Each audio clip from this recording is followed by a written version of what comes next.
Bom, e agora nós vamos falar sobre um estudo, inédito, realizado no Brasil, que confirmou que 14 tipos de câncer estão associados à obesidade.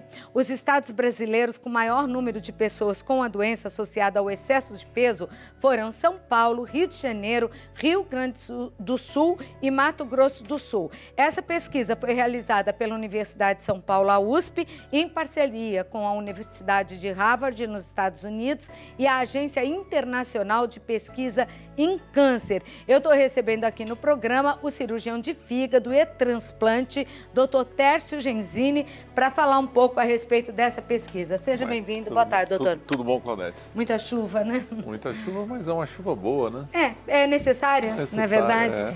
Agora, eu já tinha lido algumas coisas muito pequenas ainda, e comentários de que haveria, sim, uma relação entre obesidade e câncer. E agora está confirmado 14 tipos? É uma relação que cresce cada vez mais e os estudos vão cada vez se acumulando, indicando essa tendência em se responsabilizar a obesidade como um fator de risco inicialmente, mas em 5% dos casos como o principal agente causador do câncer. Caramba, quais são os tipos? São 14 os mais... São vários. A gente pode mostrar... Vamos mostrar. Tem uma foto aí, isso, a gente vai colocar?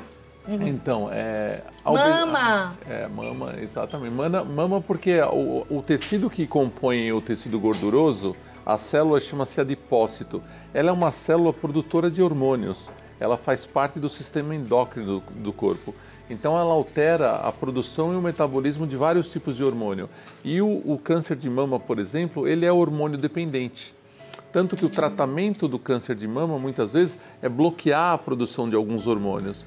Então, como esse tecido, esse adipócito produz hormônio, ele aumenta o estrógeno circulante. A mulher após menopausa, Claudete, ela substitui a área de produção de estrógeno, passa a ser a gordura. E quanto mais gordura, mais estrógeno, portanto, aumenta o câncer de mama.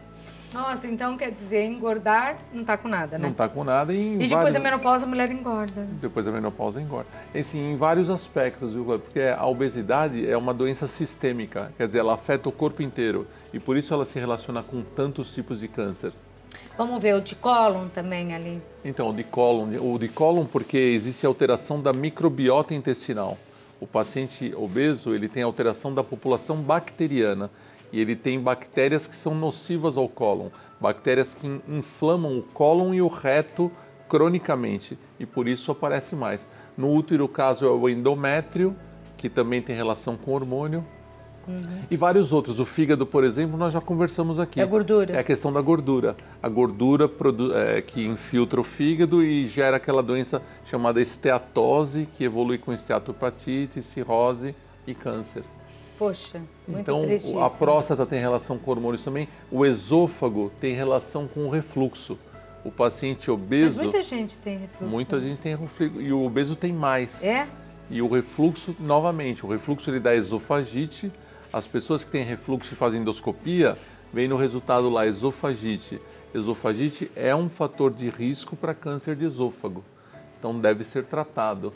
Pâncreas, que é triste, disse esse. Pâncreas, a questão é a relação da obesidade com diabetes. O paciente obeso, ele tem aumento da produção de insulina, ele tem resistência à insulina. E pode desenvolver mais diabetes. Exatamente, ele tem mais diabetes e tem também mais câncer de pâncreas. O estômago tem relação, é uma posição do estômago perto do esôfago, tem relação também com o refluxo. Então é uma doença sistêmica, Claudete. O paciente obeso ele é inflamado, nós dizemos, porque o sistema imunológico, quando ele detecta mais tecido adiposo, ele reage com produção de células inflamatórias. Agora, as pessoas em casa devem estar se perguntando, né, o que é considerado um obeso? Porque, segundo pesquisas, se você for perguntar para os brasileiros, ou pesquisar mesmo, todo mundo se sente um pouco acima do peso, né? Exatamente. E porque a idade vai passando e o peso também vai mudando um pouquinho. A gente não pode pegar uma mulher de 60 anos e querer que ela tenha o mesmo peso de 20 anos. É difícil, né, doutor? Então, o que é considerado obesidade aí no caso? Porque se você for perguntar aqui para quase Tem uma mosca aqui, acho que tem alguém querendo falar comigo. Sai, menina. Se você for perguntar, todo mundo fala, eu queria emagrecer uns 4, eu tô 3 quilos, tô 5 quilos acima do peso. Qual é essa relação aí? Então, a obesidade, ela tem relação com a composição corpórea. Então, o profissional que melhor avalia isso é o nutrólogo ou nutricionista, porque eles avaliam através de medidas de pregas cutâneas, ou através de bioimpedância. Existem várias formas de você avaliar a composição do seu corpo. Tá. E a composição em gordura, em líquidos, em massa magra, em proteínas, isso é possível definir. Em linhas gerais, define-se o paciente obeso aquele que tem um índice de massa corpórea, que é o peso dividido pelo quadrado da altura, maior do que 30. Então, você pega o seu peso, por exemplo, 100 quilos, dividido por 1,50 metro, 1,5 metros ao quadrado, e faz o cálculo. Se deu 30 ou mais de 30, acima de 30, obeso. Agora, tem aquela pessoa que ela é muito forte, ela tem muito músculo. Uma estrutura grande. Então, essa pessoa já não é obesa. Então, sai dessa conta. E é possível, doutor, uma pessoa que aparentemente seja gordinha, assim como a gente diz, mas que ela tenha músculo, assim, não tenha tanta gordura, e pegar um magro cheio de gordura? Pela bioimpedância, por exemplo? Sim, é possível. Então, essa composição é importante. O homem normalmente tem 20% do seu peso em gordura. A mulher tem até 30%. Mais do que isso, já é o excesso de tecido adiposo, que é considerado obesidade. 30%. E fazendo esse exame de bioimpedância, dá para saber quanto você tem de gordura no corpo? Você vai saber quanto você tem de gordura no corpo. Mais de 30 já está meio ferrado. Já está. Assim, acima de 25 de índice de massa corpórea, já é considerado sobrepeso. Tá. Então, assim, abaixo de 25, de 19 a 20... Abaixo de 19 é baixo peso, né? De 19 a 25 é o peso ideal do índice de massa corpórea. Acima de 25 já é sobrepeso, entre 25 e 30. Acima de 30, obesidade. Aí tem a obesidade grau 1, que é de 30 a 35, grau 2, 35 a 40, e acima de 40 é grau 3, ou a obesidade mórbida. Que às vezes a cirurgia está até indicada, né? Agora, eu não sei se a pergunta correta é essa, mas o que é pior? Já nascer gordinho, continuar gordinho, ser uma criança gordinha, um adolescente gordinho, um adulto gordinho, ou ser magro e, de repente, numa mudança de faixa etária, ou para a terceira idade, ou a mulher após a menopausa, engordar de repente? O tempo, quanto maior o tempo de obesidade, maior o risco. Pior. Tá. Então, aquele indivíduo que fica obeso na infância, estende esse tempo de obesidade, é pior. Ele vai ter um tempo de agressão maior no seu corpo e o desenvolvimento de várias doenças relacionadas a isso. Agora, de todos esses que nós mostramos aqui, qual, na sua opinião, é o câncer mais agressivo? Então, a obesidade, ela tem... Os dois cânceres desses citados, os dois mais frequentes são a mama na mulher e a próstata no homem. Os mais frequentes? Os mais frequentes. E a obesidade tem relação com a agressividade desses tumores. Então, a mulher obesa tem um tumor de mama mais agressivo. Em todos os casos? Nos outros cânceres também? Também nos outros. E a próstata também. Os tipos de câncer de próstata no homem aparecem numa idade mais jovem e de uma forma mais agressiva relacionada à obesidade. Tem perguntas para o doutor Tércio Genzini, o povo quer saber, o Santa Receita responde. Vamos lá, então. Gabriele, boa tarde, Santa Receita. Minha mãe tem 52 anos, pesa 117 quilos, tá bem acima, né? Tem plaquetas baixas. Isso pode ser uma porta aberta para o câncer? Ótima tarde para vocês. Ela é de Maceió, Alagoas. Obrigada, Gabriele. Então, a Gabriele fez uma pergunta bem interessante. Ela colocou um caso aqui bem interessante da mãe dela, que ela é jovem, tem 52 anos, né? E ela está com um peso bem acima, eu não sei a altura dela, mas ela deve estar com um peso elevado. E ela já tem plaquetas baixas. Isso é um sinal de alerta para uma possível doença grave do fígado. Como é que a gente sabe as plaquetas aí? Através do exame de sangue? Através do hemograma.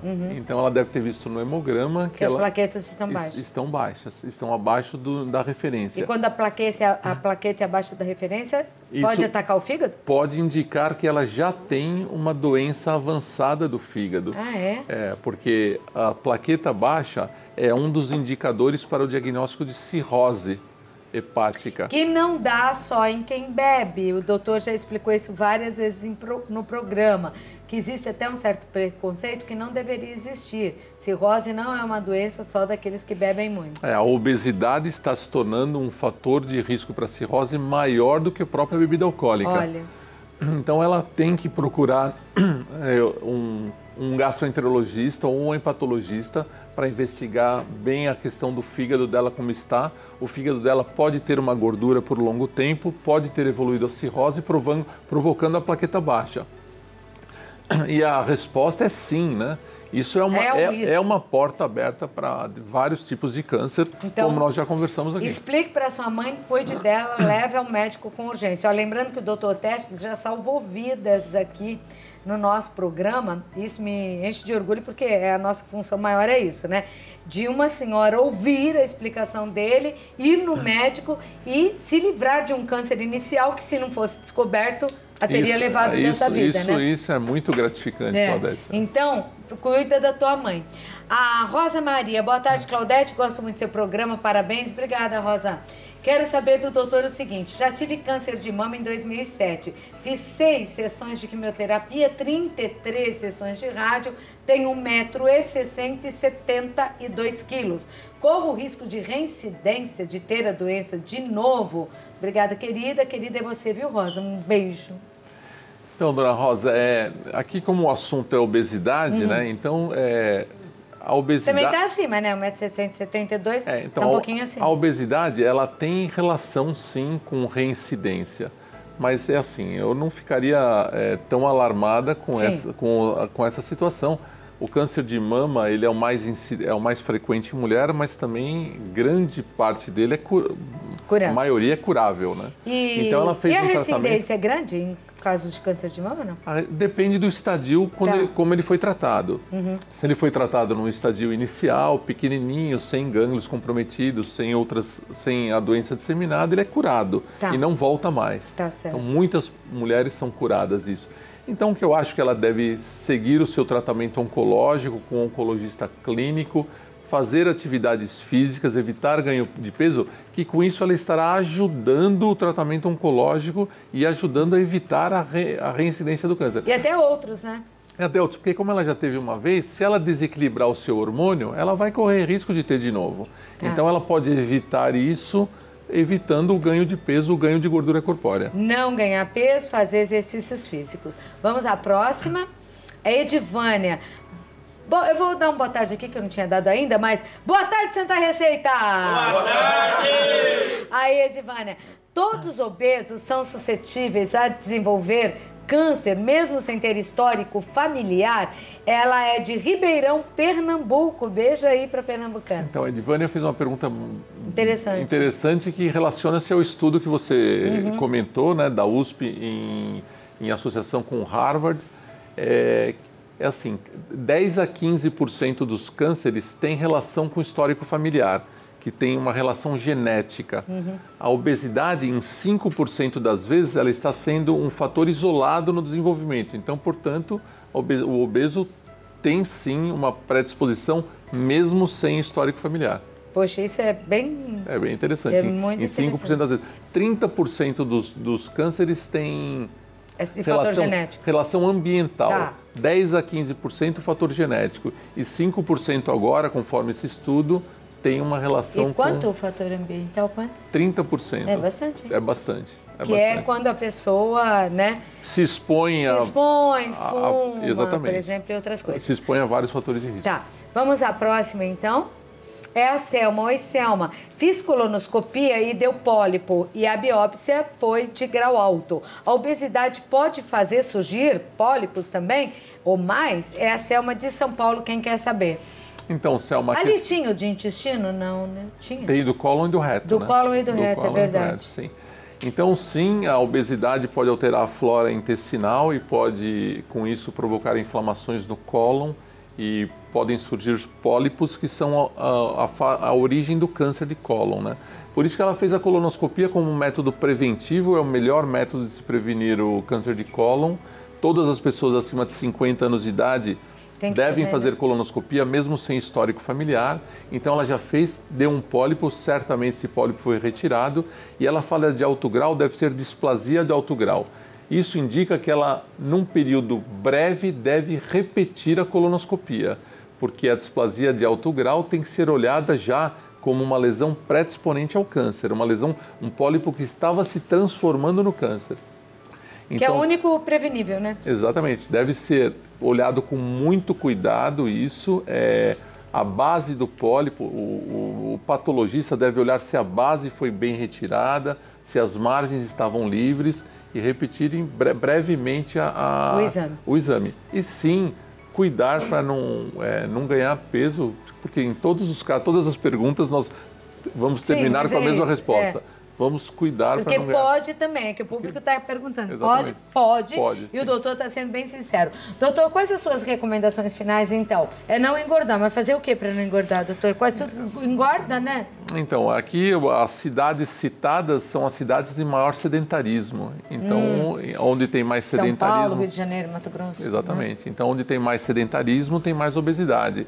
Então, existe uma recomendação já clássica de pelo menos 150 minutos de atividades físicas semanais. Isso significa 30 minutos por dia, de segunda a sexta. Pode descansar o final de semana, se não quiser fazer atividade. E não só fazer no final de semana. E não só fazer no final de semana, não deve fazer o contrário. E ter uma alimentação saudável, né? Evitar toda essa dieta industrializada e preferir a dieta natural, de preferência de origem vegetal. Eu acho que esses fatores são os fatores protetores. E vamos nos cuidar, né? Agora uma preocupação a mais, tá vendo? Engordar não é possível, não. Batata você a pé daqui para casa hoje. A questão não é estética, né, Claudete? Não. Muitas pessoas falam, tem assim, preconceitos, falam, não, vamos ser gordinhos mesmo, isso não tem nada. Não, tem a ver com saúde. Saúde, é bem então, diferente, tem que tomar cuidado. Eu queria agradecer, super obrigada por ter vindo, doutor Tércio. Vou deixar aqui o seu contato. Tem site? Não sei. Tem sim. Tem o www.consultoriodrterciogenzini.com.br. É um www.consultoriodrterciogenzini.com.br. Porque deve ter artigos lá, né? Tem, eu tenho o telefone aqui, porque é sempre bom saber que você vai lá, pesquisa, né? Mas pesquisa com quem entende, hein? Cuidado aí com a internet, só em sites dos médicos mesmo. 11 37 98 9133.